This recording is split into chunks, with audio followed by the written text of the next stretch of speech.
सभी सुनने वालों को मेरी तरफ़ से सलामुन अलैकुम। मैं हूं अब्दुल्ला।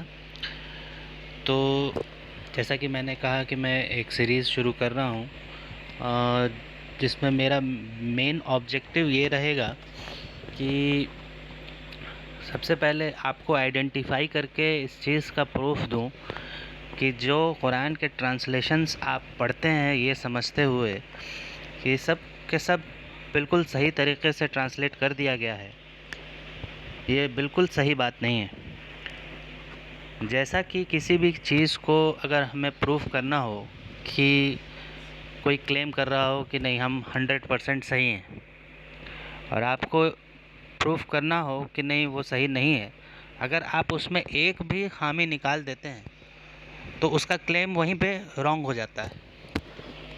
तो एक बहुत ही बेसिक सी गड़बड़ी जो मैंने बहुत सारे कुरान के ट्रांसलेशन में पाई है, वो तो शुरू के सूरह बकरा के दूसरी आयत से ही शुरू हो जाती है।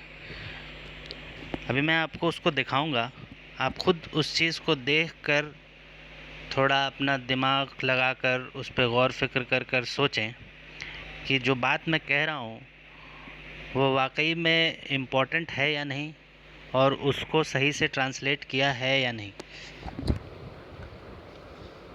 तो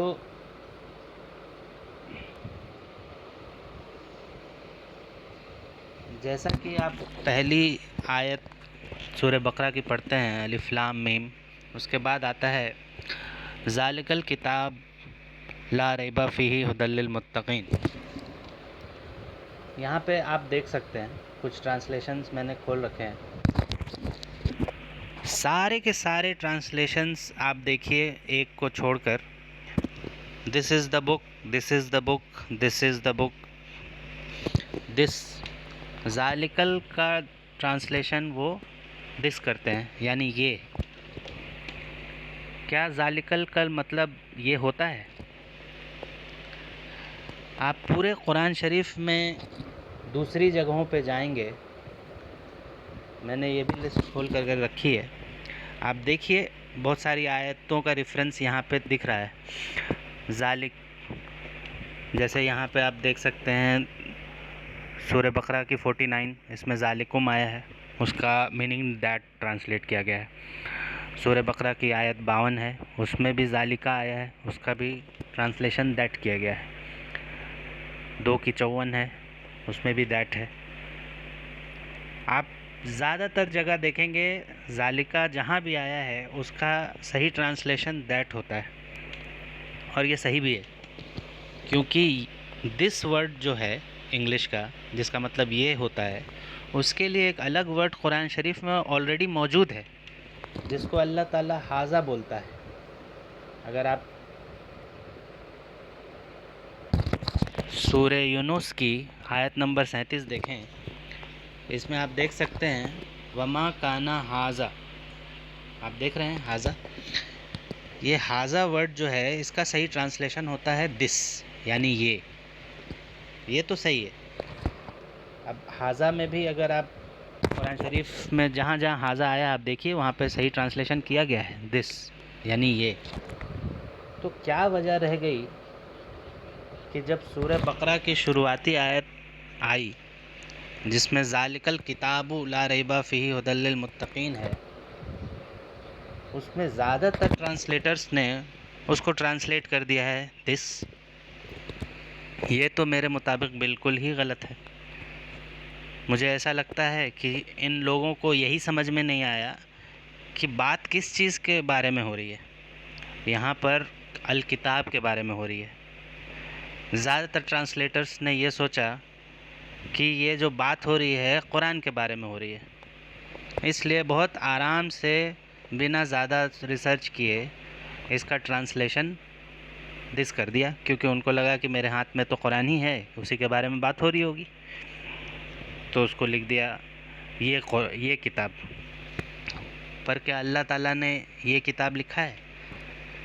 यहाँ पर आप बहुत अच्छे से देख सकते हैं कि ज़ालिकल किताब लिखा हुआ है, जिसका मतलब होता है वो किताब, वो किताब।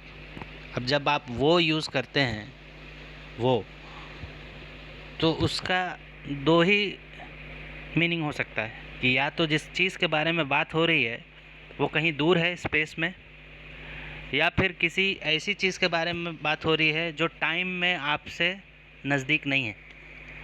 किसी पास्ट के बारे में बात की जा रही है या फिर कोई फ्यूचर के बारे में बात की जा रही हो, तब उस चीज़ को रेफरेंस करने के लिए आप वो यूज़ करेंगे।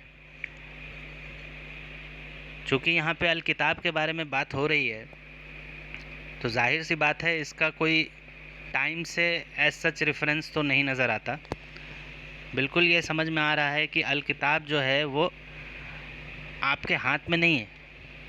अल किताब कुछ और है जो कि कहीं दूर है। इसीलिए अल्लाह ताला कह रहा है कि वो किताब, वो अल किताब जिसमें कोई शक नहीं, वो हिदायत बनती है अल मुत्तकीन के लिए। तो ये बहुत अजीब सा रॉन्ग ट्रांसलेशन मैंने अक्सर देखा है, सारे ट्रांसलेटर्स मैक्सिमम लोगों ने किया है। यहाँ पे आप देख सकते हैं सिर्फ एक अरबरी ही है जिसने दैट ट्रांसलेट किया है, बाकी सबों ने दिस ऑलमोस्ट यूज़ किया है।